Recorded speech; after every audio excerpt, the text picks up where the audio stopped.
14,115 feet above sea level. That's where we're headed today, and we're getting there by train. Hello and welcome to Manitou Springs, Colorado. Today we're taking the Manitou and Pikes Peak Cog Railway all the way from the base of Pikes Peak to its summit, climbing nearly 8,000 feet along the way. And this isn't just any other mountain railway. This line has been carrying passengers up Pikes Peak for over a century, using a very unusual railway system specifically designed to tackle some absolutely insane grades. So today we're riding to the top, seeing just how steep this thing really gets, and finding out what it's like to stand at the top of Pikes Peak. Let's go climb a mountain.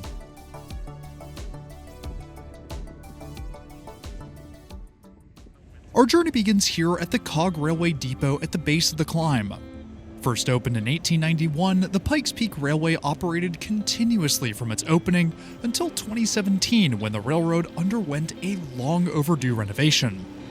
The station combines Victorian and Bavarian influences, while the railway beyond it was completely rebuilt during the 2017 to 2021 reconstruction.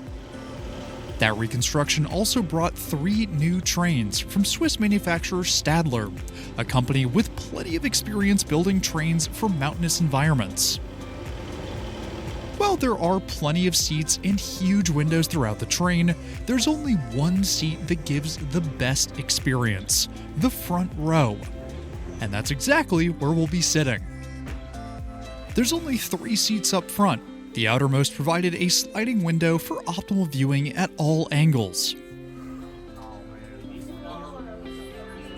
Boarding is a quick and efficient affair, and right on time, our train departs for the peak. From end to end, the railway covers 8.9 miles, but ascends to a peak of 14,115 feet, climbing 7,795 feet from start to finish.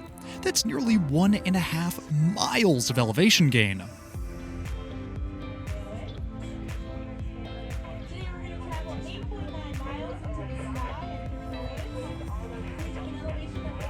The lower miles of the route take us through Pike National Forest, Ruxton Creek by our side for the first third of the journey.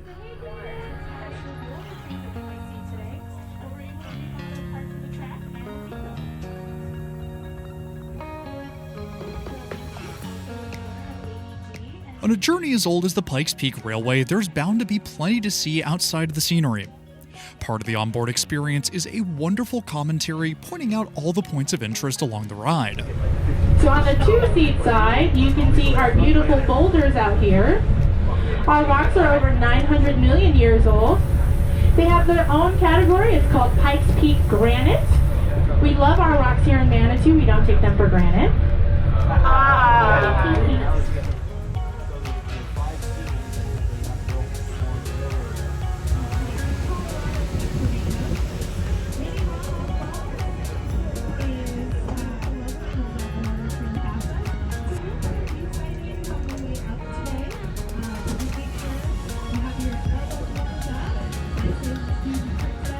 And this is where the railway starts to get interesting.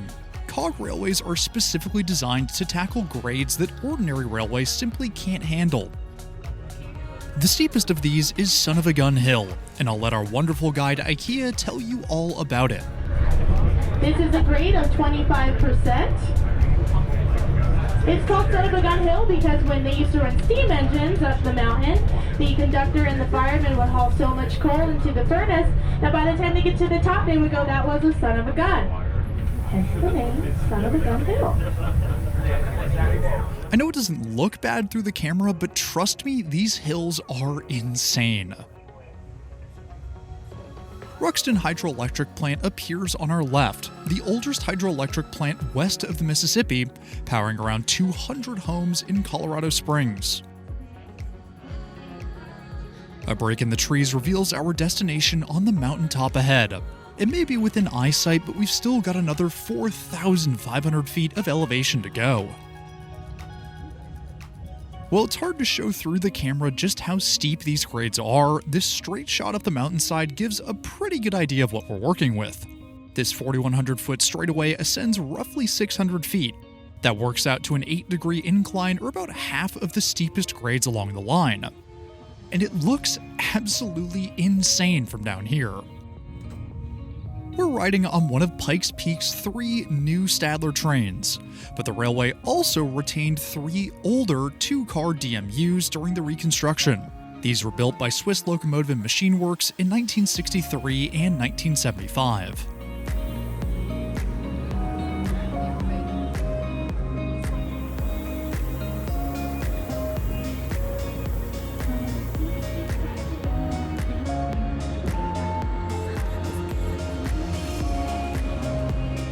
The tree line thins the higher and higher we climb, giving our first peek at the absolutely insane scenery around us.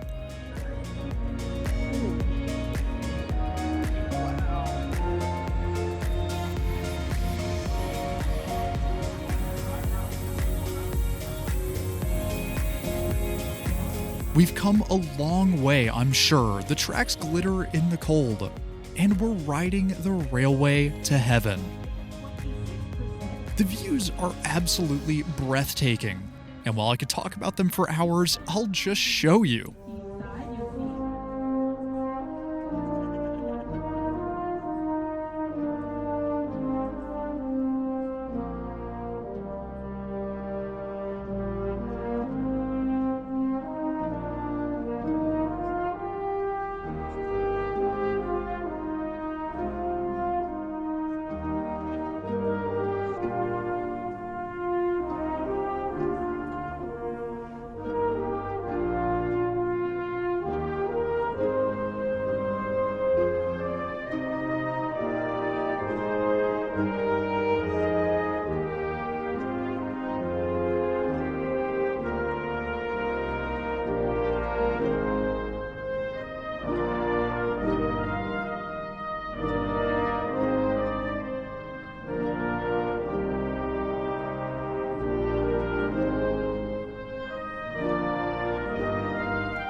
Wildlife is no stranger to the railways of Pikes Peak. Today, a marmot has come to say hello to the train. Aw, he's adorable. Just a fellow American. Pikes Peak may be known among the railroad community for its train, but it's also known among the car community for hosting the Pikes Peak International Hill Climb, a 12.42-mile race against the clock to the summit. After climbing for about an hour, the peak rolls into view, our train pulling to a stop at the summit of Pikes Peak. We've got about an hour to walk around and enjoy the scenery up on the peak. With the reconstruction project in 2017 came the modernization of the peak attractions, with a brand new visitor center, paved roads, and a new station for the railway. But the real reason anyone comes up here are the views, and man, are they spectacular!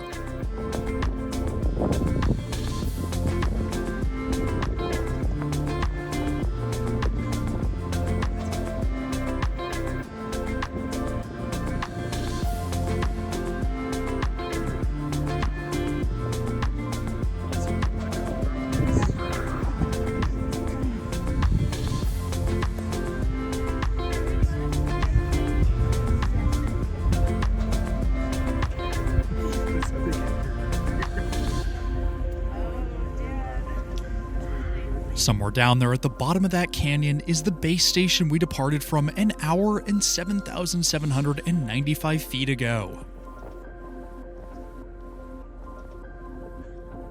The scenery may be impressive, but the trains and tracks used to get here are equally fascinating. Unlike a traditional railway where the steel wheels simply rely on friction with the rails to move the train, a cog railway uses a toothed wheel that meshes with a rack built into the track, and that makes a huge difference on a mountain like Pikes Peak. The system used here is called the strub system, with a single rack rail running down the center of the track. The cog wheels on the train mesh directly with those teeth, allowing it to climb grades that would be impossible for a conventional adhesion railway. And you can actually see them underneath the passenger cars. These cogs aren't used for propulsion, they're used for braking, but they give a great look at exactly how the train engages with the track. Even the switches have to accommodate the rack, making them considerably more complicated than those on a normal railway. Think of the whole system like a giant ladder. Each tooth on the rack is a rung, and our train is just climbing that ladder to the peak. A perk of the peak is being able to see weather conditions for miles around. While it had been patchy clouds all the way up, rain is headed our way, the precipitation casting a thick veil over the hills beyond. As anyone who's thrown a ball in the air knows, what goes up must come down. And so with our hour up, it's back on board to head down the mountain.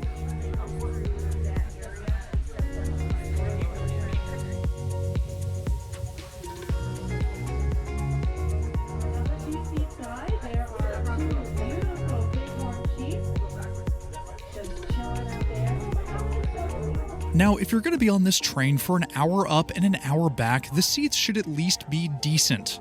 And they are. The high-capacity metro-style seats are surprisingly comfortable with decent support. Our front row has decent legroom, although an electrical box beneath the window eats up some of that space.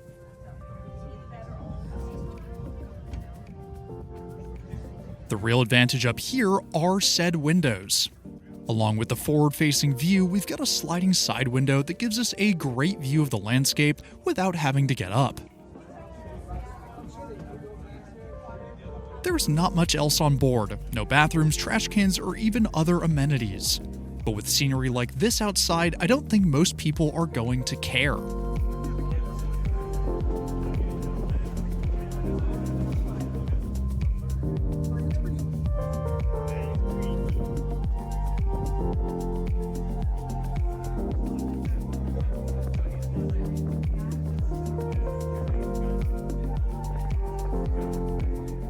Of course, all trains need a ticket, so what does it cost to ride the Pikes Peak Railway? All tickets on the Pikes Peak Railway are round-trip and reserved seating. Adult round-trip tickets start at $66, while the front row engineer's view that we're enjoying costs $97. Children also start at $60. That is a significant chunk of money, especially when you can drive to the summit yourself. A private vehicle also gives you more time to stop along the way and spend as much time as you want at the peak. The train gives you a very different experience. You can sit back, enjoy the scenery, listen to the commentary, and let someone else handle the climb while you take in the mountain. The biggest drawback of the train is the limited time at the summit. With only about an hour at the top, you'll have to be selective about what you see and do. So is the train worth it? If you want the flexibility of exploring Pikes Peak at your own pace, I'd recommend the drive. But if you want to experience a historic railway climbing almost 8,000 feet to the summit, I would absolutely recommend the train. The tree line has swallowed us whole, and soon we're crawling our way back into the station at the base of the mountain. And just like that, after a stunning round trip to the summit, our journey on the Pikes Peak Railway has come to an end. There's something pretty special about experiencing this mountain from the window of a train. The landscape changes completely as you climb, and by the time you reach the summit, you've gone from a little depot in Manitou Springs to standing more than 14,000 feet above sea level. And for me, that's what makes the Cog Railway worth the trip.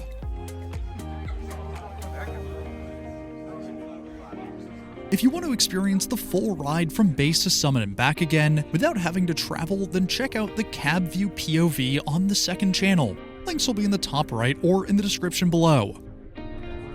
But with our journey at an end, it's time to bring today's video to a close.